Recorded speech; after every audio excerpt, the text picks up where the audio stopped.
Okay, awesome. My name is Ray Coleman, and I'm the Executive Director at Florida Atlantic University's Pine Jog Environmental Education Center. We're really super excited to sponsor the EnergyWhiz competition. This is our second annual EnergyWhiz competition, and this year we have representation from Broward and Palm Beach County. Today, there's two events that schools will be participating in, and we have students in grades 3 through 12 participating, so various categories. The students build a small solar car from a kit, and they adapt that so that they can modify their designs to hopefully best produce the best running car. We'll have several groups that'll be running their cars off against each other, and it should be a really exciting competition.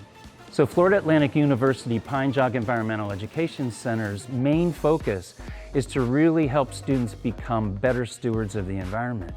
And we know that looking at renewable energy sources is something key for the future. And so when we can engage students in a fun, place-based learning activity that reinforces environmental science, technology, engineering, and mathematics, we know we're onto something. We had such a great turnout and such a great time last year that this year's event is even bigger and even more exciting.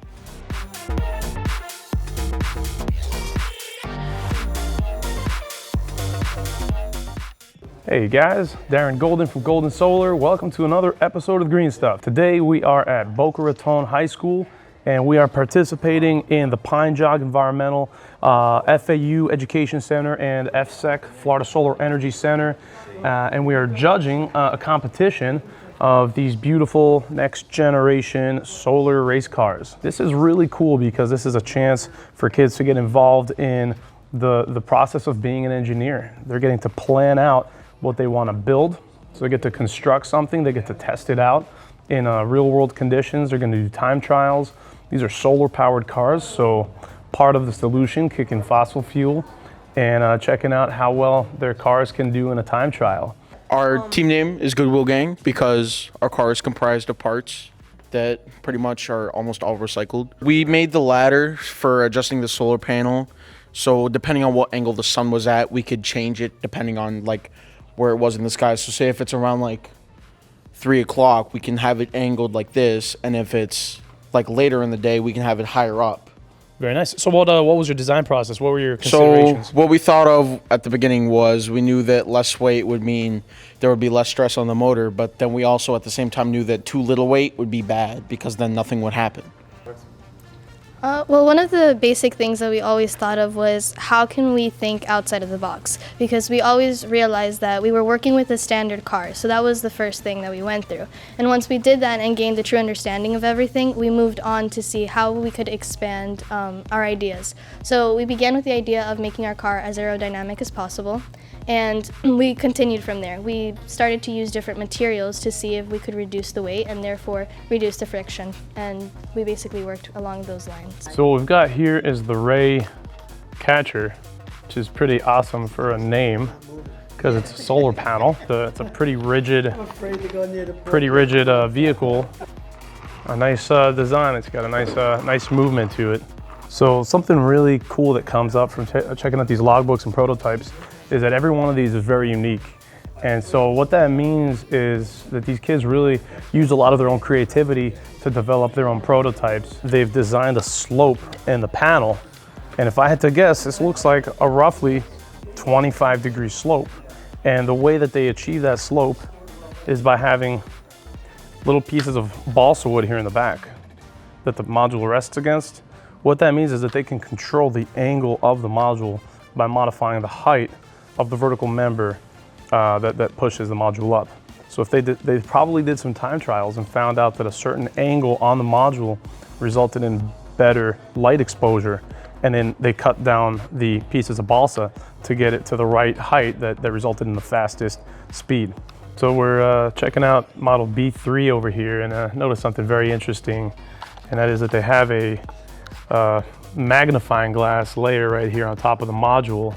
If somebody asked me if I think that it's a good idea to cover a solar panel with a magnifying glass, I would say that's probably a bad idea because the solar module produces a certain amount of power proportional to the amount of light that is exposed to on the photovoltaic module, this magnifying glass is basically the exact same surface area as the module itself.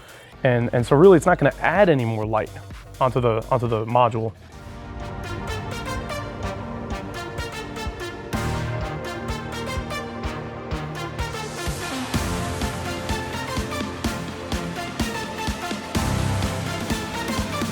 So we're here at the South Florida EnergyWhiz Expo. We just finished judging about 20 or so little solar car racers. We judged the cars themselves.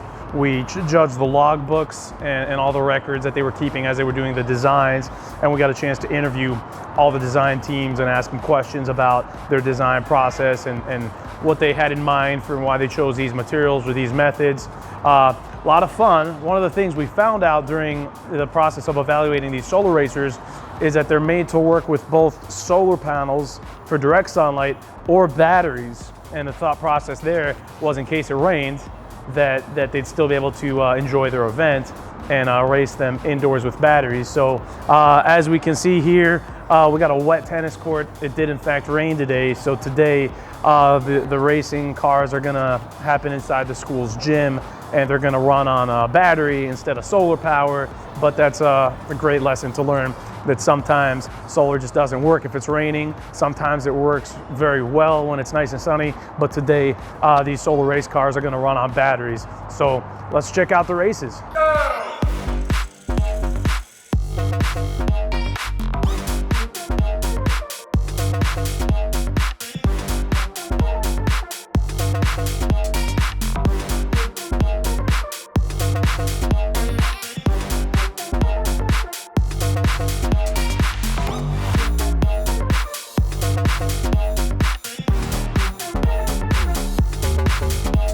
My time was 7 seconds, 12 milliseconds. So that's the best so far. There's more boys than girls in science and engineering, so I wanted to join. I feel like our first race was the best because it had our best time, and when we tested it, it went fast. But that was with the flag on. When we took the flag off, the way in the back, it got slower and slower. Well, we started out with a completely different car, but then the board broke in half, so we had to start over.